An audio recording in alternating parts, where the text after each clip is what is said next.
Um dia eu vou achar a posição disso aqui. Um dia eu acho. Marcos 16.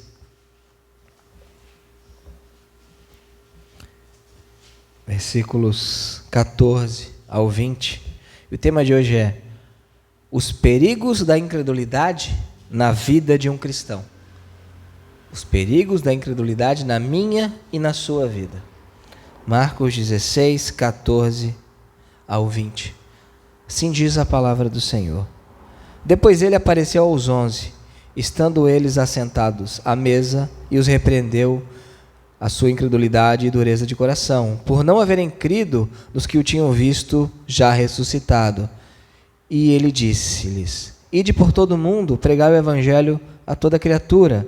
Quem crer e for batizado será salvo, mas quem não crer será condenado. E estes sinais seguirão os que creem. Em meu nome expulsarão demônios, falarão novas línguas, pegarão em serpentes, e se eles beberem alguma coisa mortífera, não lhes fará dano.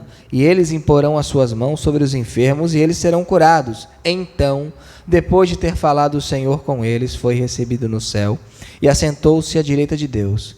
E eles partiram e pregaram por toda parte, trabalhando o Senhor com eles, e confirmando a palavra com os sinais que a acompanhavam. Amém. Vamos orar. Senhor Deus e Pai, nós te louvamos pela Tua graça, nós te louvamos porque o Senhor sempre se faz presente na reunião do Teu povo, e por vezes o Senhor nos coloca cientes que o Senhor está presente, Senhor. Bendito seja o Teu nome. Exaltado seja o Teu nome, Senhor. Eu te peço nesta noite que o Teu Espírito aplique a mensagem aos nossos corações, que possamos entender que devemos viver pela fé, de fé em fé, Senhor. Que todo resquício de incredulidade seja extirpado de nossos corações e que o Senhor derrame poderosamente do Teu Espírito Santo sobre cada um de nós nessa noite. Também oro por mim, Deus, pedindo que tudo aquilo que eu vier a falar esta noite seja extraído do Teu texto sagrado. Essa é a minha oração, em nome de Jesus. Amém.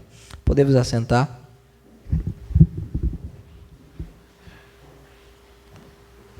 Os perigos da incredulidade na vida de um cristão.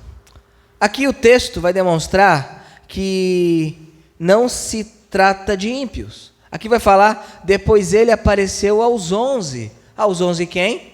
Aos 11 apóstolos. Judas já tinha se suicidado, tinha morrido, tinha se enforcado e caiu da ribanceira, e as suas tripas foram espalhadas, como fala Atos, né, juntando o relato dos evangelhos com o relato de Atos. Então aqui está falando de crentes, está falando de pessoas que professam a fé do Senhor, que viveram com o Senhor, que andaram com o Senhor, que fizeram milagres em nome do Senhor, e aqui nós observamos que eles estavam incrédulos.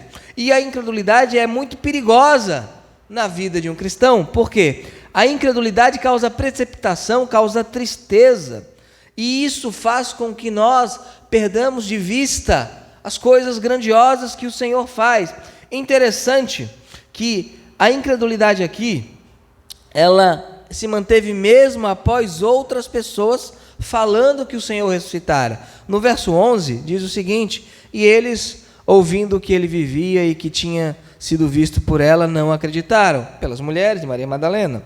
Depois disso ele apareceu de outra forma a 2 deles, lá no caminho de Emaús, que caminhavam para o campo, e indo estes anunciaram-nos aos outros, mas nem ainda estes creram, estes acreditaram, estes depositaram a fé. Mas note qual era o contexto aqui. O contexto eram de pessoas que tinham sido doado pelo Senhor 3 anos e meio, pessoas estavam acompanhando ao Senhor, que acreditaram na promessa do Senhor, e que ainda havia nesse período a expectativa enraizada no coração deles de um reino militar em Israel. Em Atos 1:8, 1:6, eles perguntam: Senhor, é neste tempo que o Senhor vai devolver o reino a Israel? Então eles acreditavam nisso. E o que ocorreu?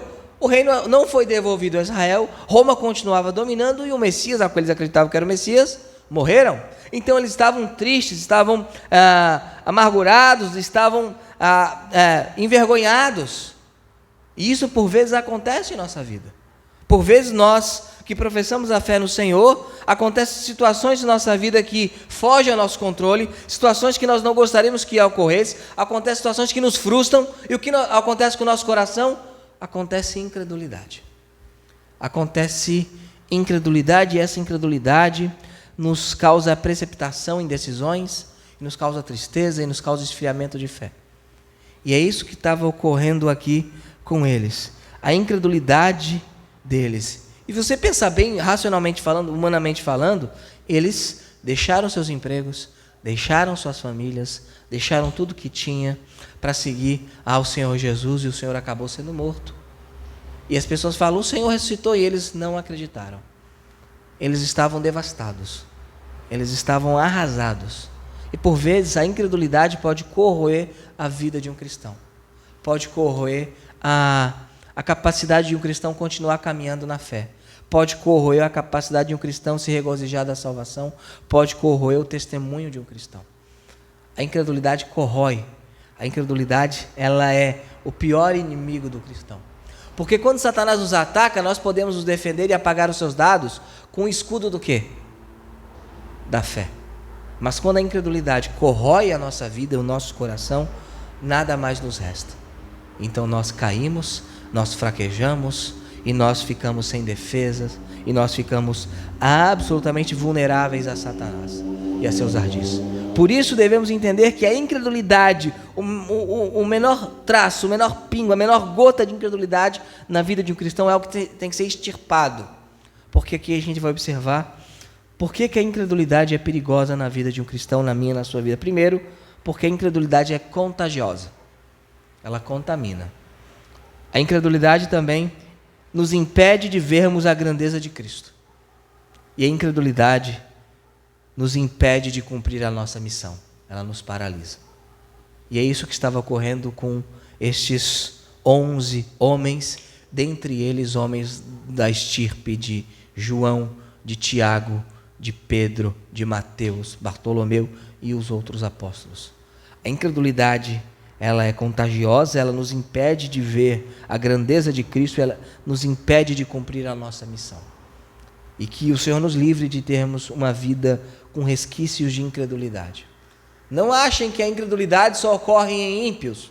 Os ímpios vivem uma vida de incredulidade, mas basta uma semente de incredulidade para arruinar a vida de um cristão. Isso é que nós vamos ver esta noite. Primeiro, a incredulidade, ela é contagiosa. Verso 14 diz o seguinte: depois ele, Jesus, apareceu aos 11, estando eles assentados à mesa, os repreendeu por sua incredulidade e dureza de coração. Aqui fala que eles estavam o quê? Separados, estavam reunidos. E se você pegar a fazer o paralelo dos evangelhos, no domingo, no dia do Senhor, estavam reunidos, mas estavam reunidos em torno do quê? Da incredulidade. A incredulidade reúne, não somente a fé. A incredulidade reúne, a incredulidade ajunta. Eles se reuniram em torno da sua incredulidade. Agora pensa bem comigo. Você está lá 3 anos seguindo a Jesus, deixou tudo que você tem, outras pessoas também apanharam por isso, foram perseguidos, foram caluniados, o Senhor morre, e vocês estão reunidos, incrédulos. Qual você acha que era a conversa da mesa? Era uma conversa de glorificação ao nome de Deus ou uma conversa de murmuração? Murmuração. Estamos aqui com o coração duro. Não, Jesus ressuscitou. Ressuscitou nada. Mentira, não ressuscitou. Essas pessoas, essas mulheres, agora esses 2 crédulos no caminho de Emaús estão dizendo isso. Deixamos a nossa vida, deixamos tudo para trás e o que nós temos? Eu que sirvo ao Senhor, eu que vou à igreja, eu que cumpro as minhas obrigações determinadas pela palavra de Deus, e acontece isso na minha vida, ou não está andando como eu gostaria, ou a igreja não está indo como eu gostaria, ou alguma coisa está fora do eixo. A gente se reúne e começa então a se reunir em torno do quê? Da incredulidade. Ficamos então amargurados. Era o que estava ocorrendo com eles, porque eles eram humanos. Os apóstolos não eram semideuses, não eram supercrentes. Uma coisa interessante em biografias, tem um lado muito bom em biografias dos homens santos do passado. Mostram o melhor deles. Só que tem um lado ruim em biografia. A gente nunca viu o pior deles. A gente sempre acha que eles eram constantemente homens acima da média. E na verdade não. Na verdade não eram. Eram pessoas falhas. Pessoas com problemas e pessoas que eram vulneráveis às fraquezas humanas. Como você é, como eu sou, como nós somos. Então eles estavam assentados à mesa em sua incredulidade. Vamos ao culto dizer que não cremos. Era o que eles estavam fazendo. Por vezes vamos à igreja incrédulos. Vamos à igreja com um espírito murmurador, com um espírito amargo. Assentamos à mesa do Senhor, ainda assim com o coração incrédulo. Abram ali em Hebreus 12:15, tem algo terrível que contamina a vida cristã. Hebreus 12:15.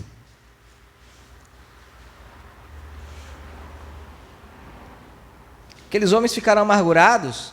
Tomé mesmo fala: se eu não o tocar nas suas feridas, eu não crerei. Estavam amargurados, não queriam nem debater se de fato tinha ressuscitado, embora o Senhor tivesse avisado o tempo todo que ressuscitaria ao terceiro dia. Mas a incredulidade cega. Hebreus 12:15 diz o seguinte: examinando diligentemente para que nenhum homem fracasse na graça de Deus, para que nenhuma raiz de amargura brotando vos perturbe e por ela muitos sejam contaminados. Amargura que é gerada pela incredulidade, porque quando você está amargo com as coisas do Senhor, com a sua vida, é porque você não está crendo no Senhor e não está crendo que Ele controla a sua vida. E essa raiz de amargura, ela faz o que com outras pessoas? Ela contamina. E quando acontece a contaminação por causa da incredulidade, ocorre outra coisa. O que uma pessoa contaminada com a amargura e a incredulidade faz? Ela elogia. Ela faz algo que Deus detesta. O que Deus detestava no Antigo Testamento? Murmuração. 1 Coríntios 10:10. A incredulidade, ela é contagiosa.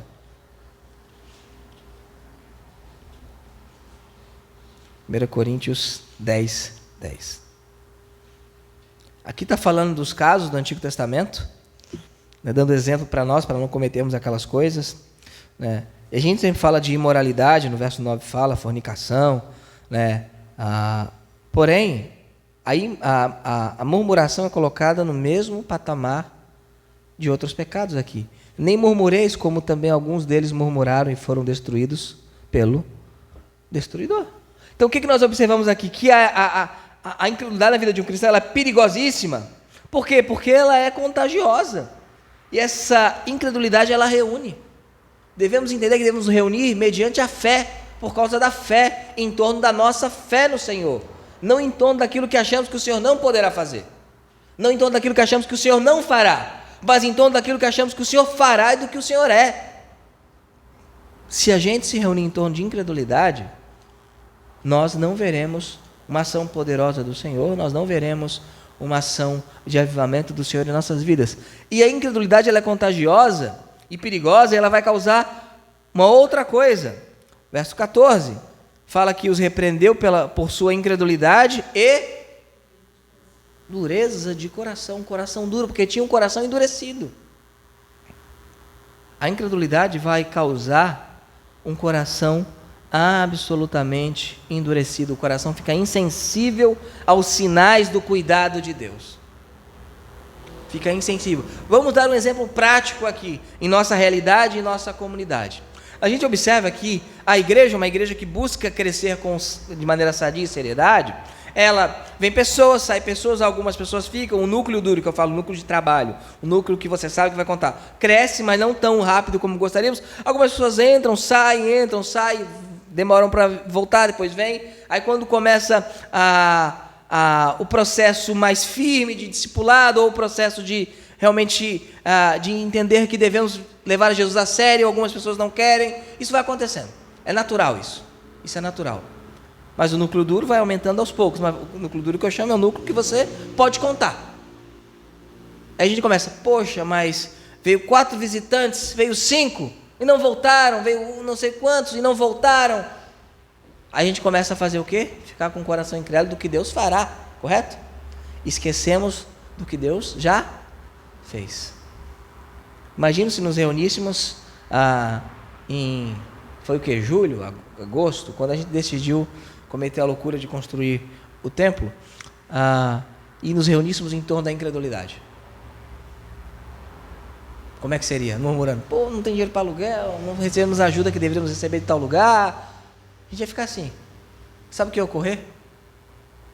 O trabalho morreria. Olha como a incredulidade é perigosa. Então, quando temos desafios, quando temos coisas a superar, a gente com o coração duro, a gente fica insensível com sinais do cuidado de Deus. Deus cuida de sua igreja, Deus cuida de cada membro de sua igreja. Na sua vida particular, você observa cuidado de Deus. Mas quando estamos com o coração incrédulo, mediante qualquer outra coisa, por um baque que recebemos, por uma decepção, por uma frustração, por qualquer coisa, nós começamos a ficar com o coração endurecido, uma casca no coração que nos impede de ver o que Deus já fez e o cuidado de Deus. Por que esses homens duvidavam da ressurreição, se eles viram o Senhor andar sobre as águas, se eles viram o Senhor dar ordem ao mar e o mar parar, se eles viram o Senhor ressuscitar mortos? Mas a incredulidade fez eles esquecer de todo o cuidado que Deus já teve com eles. A incredulidade causa dureza de coração, né? Devemos ser sensíveis aos cuidados de Deus. Esses homens aqui, esses santos homens, estavam reunidos em torno da incredulidade. Uma reunião ateia, feita pelos apóstolos no dia do Senhor. Que ironia! Porém, devemos também entender que, além de contagiosa, a incredulidade nos impede de ver a grandeza de Cristo. Verso 14. Depois ele apareceu aos 11, estando eles assentados à mesa. Imaginemos a cena, eles comendo ali, resmungando, né? Jesus aparece, metade se engasgou. Metade se engasgou, a outra metade foi pegar alguma coisa no chão ali para fingir que não era com ele. Estando reunidos à mesa, e os repreendeu, admoestou, os exortou por sua incredulidade e dureza de coração. Por quê? Por não haverem crido nos que o tinham visto já ressuscitado. A incredulidade nos impede de ver a grandeza de Cristo, porque impede de ver Deus agindo nos outros. Verso 14, é aquela coisa, eles estão dizendo que Jesus ressuscitou, por não haverem crido no que os outros tinham visto. Eles não estavam acreditando que Deus tinha aparecido aos outros, eles não estavam acreditando que Deus interviu na vida dos outros, que Deus tinha feito na vida dos outros. A incredulidade é tão grande, ela causa tanto egoísmo. Se Deus não fez em mim, Deus não fez em lugar nenhum, Deus não faz com ninguém. Então, se Deus não me abençoou desta forma, Deus não abençoa ninguém. Se Deus não apareceu para mim, se Cristo não apareceu para mim ressurreto, logo, Ele não apareceu a ninguém. Tomé, eu só creio se Ele aparecer para mim. A incredulidade nos impede de ver Deus agir na vida dos outros. Nós devemos, na verdade, engrandecer a Deus pelo que Deus faz na vida de outros, na vida de outras pessoas, de outras igrejas locais. Eu sempre falo e sempre brinco, o pessoal fica desesperado com como a igreja tem caminhado no Ocidente, né? A gente vê, fica, meu Deus do céu, né? Eu chego a perder cabelos com isso. Mas eu também sempre lembro, mas que a gente está vendo muito, quando eu falo, não, ainda não é a apostasia. Pô, como assim não é a apostasia? É só olhar o que Deus tem feito no Oriente. É só olhar o que Deus tem feito na janela das 40. O que Deus tem feito em tantos e tantos locais. É só olhar o que Deus tem feito. É que a gente, se Deus não está fazendo aqui, Ele não está fazendo em lugar nenhum. Deus está fazendo. Deus está avançando, né? Já somos metade do continente africano. Até então, local dominado pelos muçulmanos.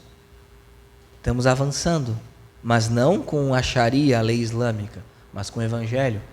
E eles não conseguem impedir. Por quê? Como é que vai impedir alguém de sonhar? Jesus dizendo o seguinte, olha, eu sou o Messias, eu sou o Senhor, sou filho de Deus, vai em tal local, a tal hora, tem uma reunião, que lá vão te explicar mais. Como é que eles vão impedir isso? Como é que eles vão impedir? Não tem como impedir, não há como impedir o avanço do reino de Deus. E a igreja no Brasil desesperada com o que pode acontecer na capital. Não tem como impedir o avanço do reino de Deus, não há como, mas a incredulidade nos faz impedir de ver o agir na vida dos outros. Porque estamos com o coração tão duros, tão incrédulos, que a gente não tem visto Deus agir na nossa vida por vezes, e por vezes Ele não age por nossa culpa, porque estamos incrédulos, e às vezes ele age e estamos tão incrédulos que não vemos ele agir, e a gente acha, Deus não pode estar fazendo, Deus não fará isso. É impossível que Deus faça. A gente está tratando de quem? De Cristo. O que ele pode, o que ele não pode fazer? O que é difícil para ele? O que é impossível para ele? E nos impede de ver a grandeza de Deus, porque nos impede de ver Cristo como o vencedor da história. O verso 14 fala que eles não criam que Cristo tinha ressuscitado, apesar de outros falarem que Cristo tinha ressuscitado. Eles não podiam acreditar que Cristo tinha vencido a morte. Eles achavam que a morte era um inimigo poderoso demais, quando o Senhor já tinha feito isso várias vezes com uma única palavra. Isso aconteceu em João 11, né, quando fala, vamos lá visitar Lázaro, porque Lázaro tinha morrido. Jesus espera um pouquinho mais para que Lázaro morresse, e vamos lá morrer com ele. Ele acreditava mais que ele iria morrer com Cristo do que Lázaro ressuscitar. E Cristo fala o seguinte: Lázaro, vem para fora. Quando ele pede para que a pedra fosse aberta, o que foi a resposta das mulheres? Senhor, já cheira mal. O Senhor não tem nada para fazer. A incredulidade nos impede de ver Cristo como vencedor da história. Abram em Lucas. Aliás, Lucas é um evangelho maravilhoso, um evangelho fantástico. Tem época que eu prefiro João, época que eu prefiro Lucas. Eu estou na fase, nesse momento, que prefiro Lucas. Né? Daqui a alguns meses, quando eu começar a ler João, eu vou preferir João. Né? Mas são os meus dois evangelhos favoritos, Lucas e João. Né? Lucas 24, 17 ao 23. Olha como a incredulidade faz com que eles não acreditem que Cristo é o vencedor da história.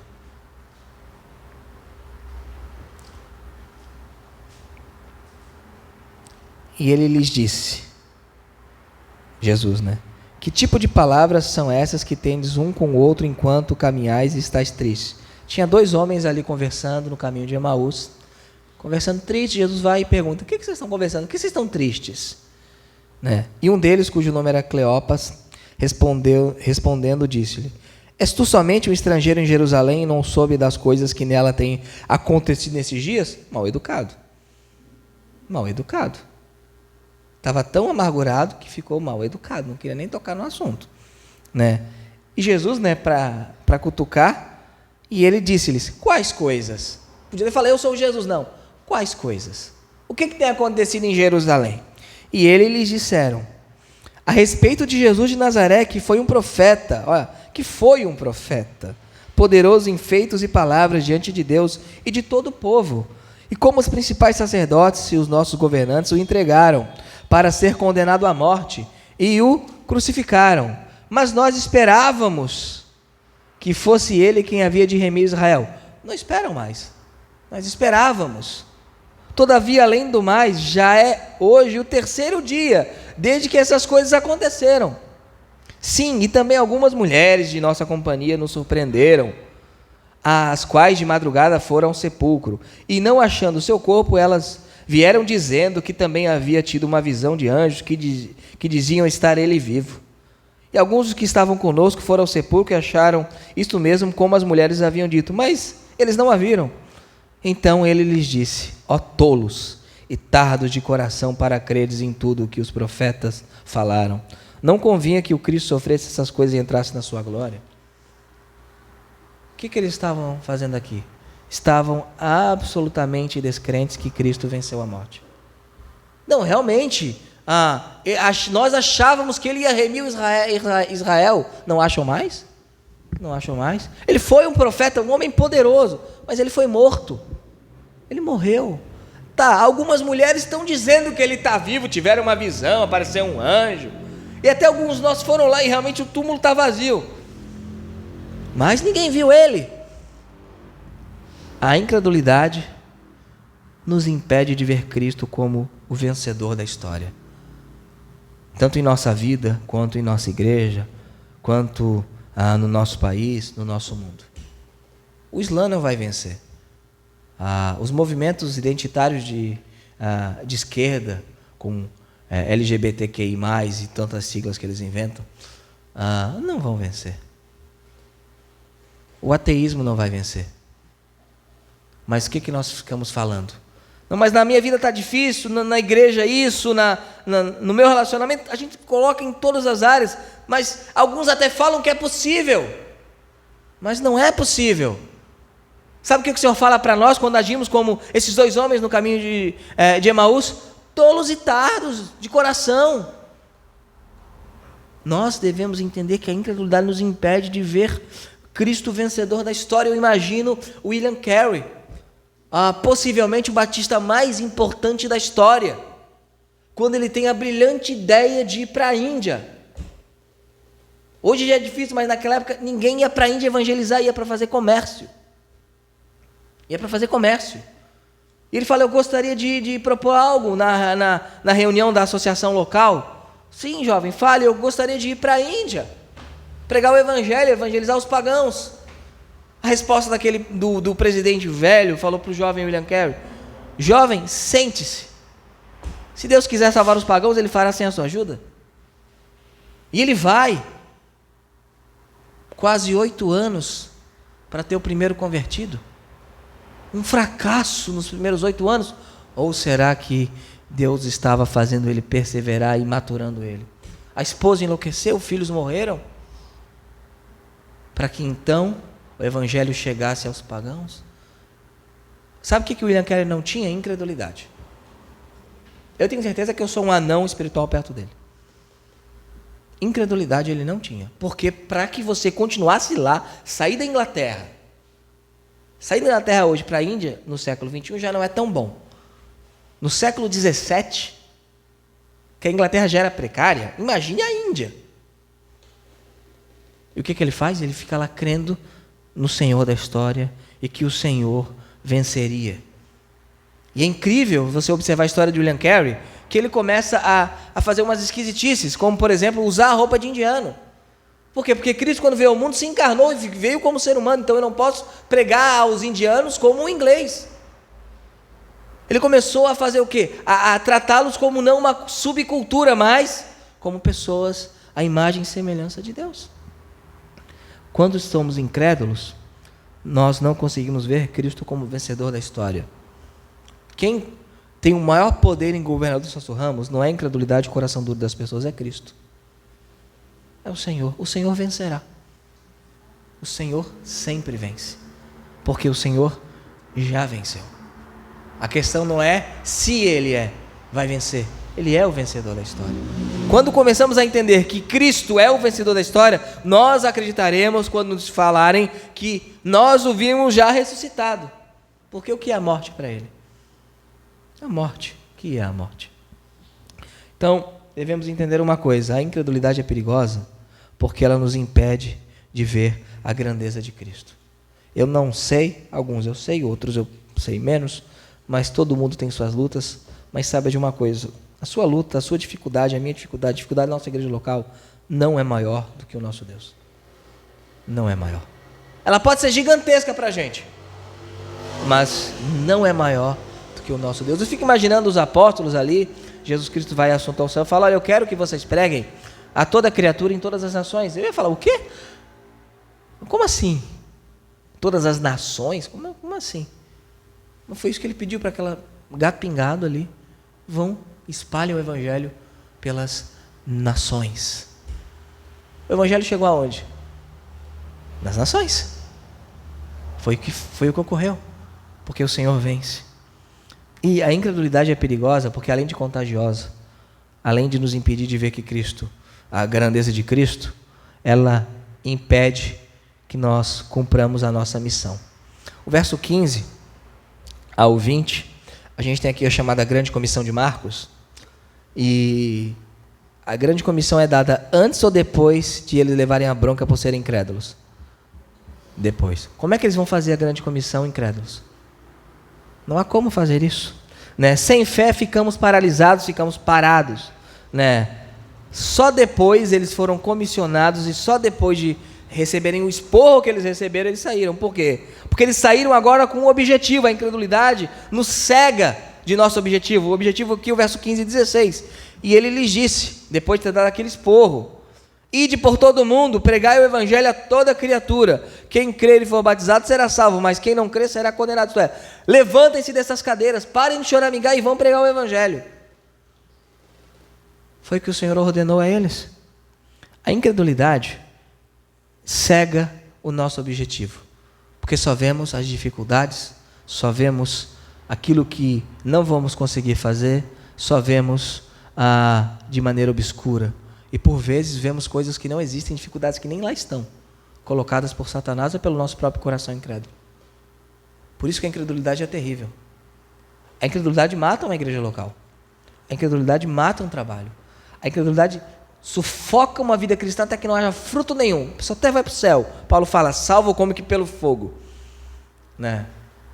Tem alguns falam, qual é o versículo da Bíblia que te descreve? Alguns falam, aquele salvo como que pelo fogo. Mas como é que eles poderiam ir pregar o evangelho do Cristo ressurreto a todo mundo se não acreditassem no Cristo ressurreto? Não seria possível. Agora, é tão maravilhoso o Senhor que além de sair com um objetivo, ele sai com uma promessa. Verso 17 e 18. E estes sinais seguirão aos que creem. Em meu nome expulsarão demônios, falarão novas línguas, pegarão em serpentes, e se eles beberem alguma coisa mortífera, não lhes fará dano, e eles imporão as suas mãos sobre os enfermos, e eles serão curados. De todos esses sinais aqui, o único que não é visto no livro de Atos é beber alguma coisa mortífera, mas tenha certeza que já aconteceu com alguém. O que o Senhor está dizendo aqui? Não é para você correr atrás dos sinais. Os sinais farão o quê? Seguirão. Você tem que fazer o quê? Pregar o evangelho, confiar no poder e na promessa do Senhor. Então aqui é uma promessa, vocês serão capacitados aí. Eu vou capacitá-los, haverá sinais, haverá marcas que eu estou com vocês. O Senhor tem feito aqui, na nossa igreja local, sinais, evidências que Ele está conosco. Na nossa vida, sinais e evidências que Ele está conosco. Ele tem feito isso. Aqui na igreja apostólica, naquele período, daquela maneira Ele deu esses sinais. E por vezes Ele ainda pode fazê-lo de acordo com a sua soberania e sua vontade. Ele é o Senhor, faz o que quer, quando quer, a hora que quer. Porém, o que devemos entender? Que se tivermos um coração incrédulo, nós não vamos sair, se a gente não sair para a nossa missão, não haverá sinal nenhum que o Senhor está conosco na missão, porque não estamos na missão. Nós, quando deixamos a incredulidade impedir a missão, nós deixamos de confiar na promessa. A incredulidade nos impede de ver a promessa. Abram ali em Lucas 24, 43.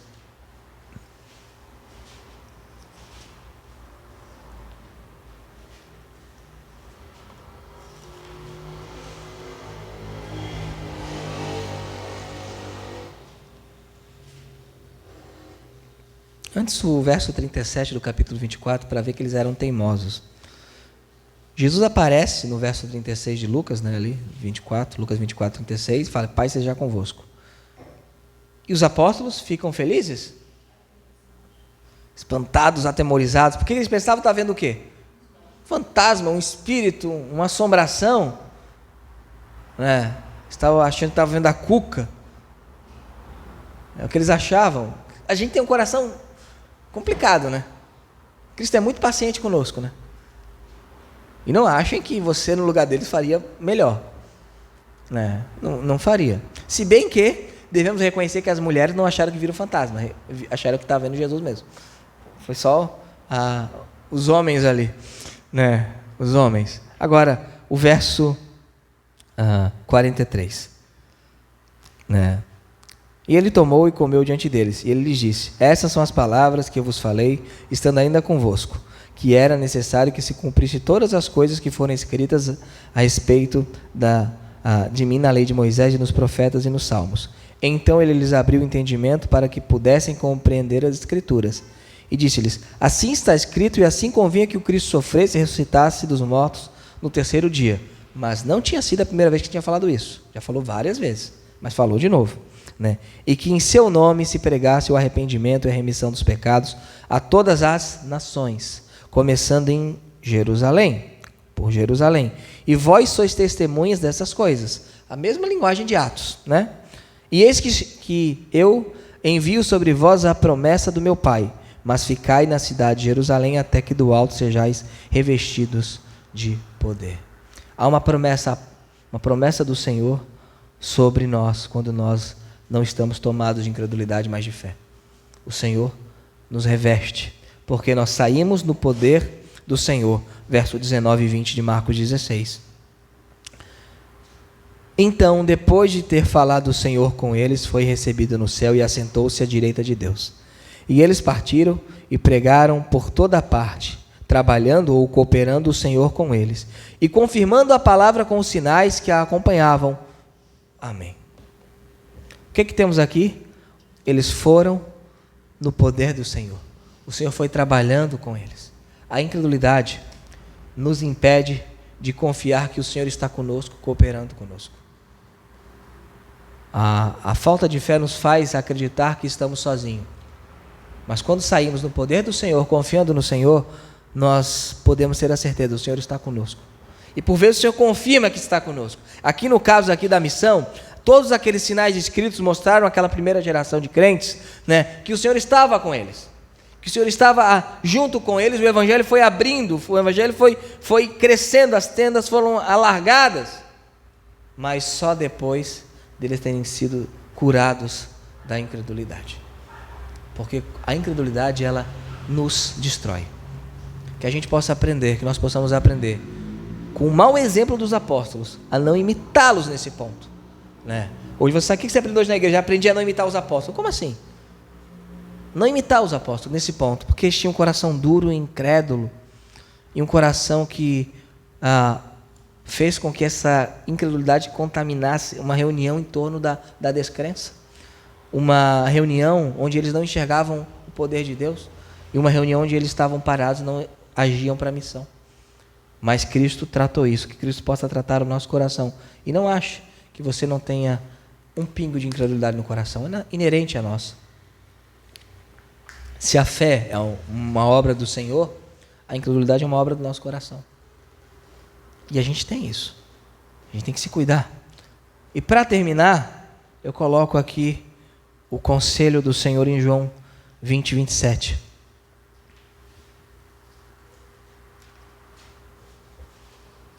Porque tem um aqui que bateu o recorde, Foi o Tomé. Porque os outros não acreditaram nas mulheres nem no caminho de Emaús.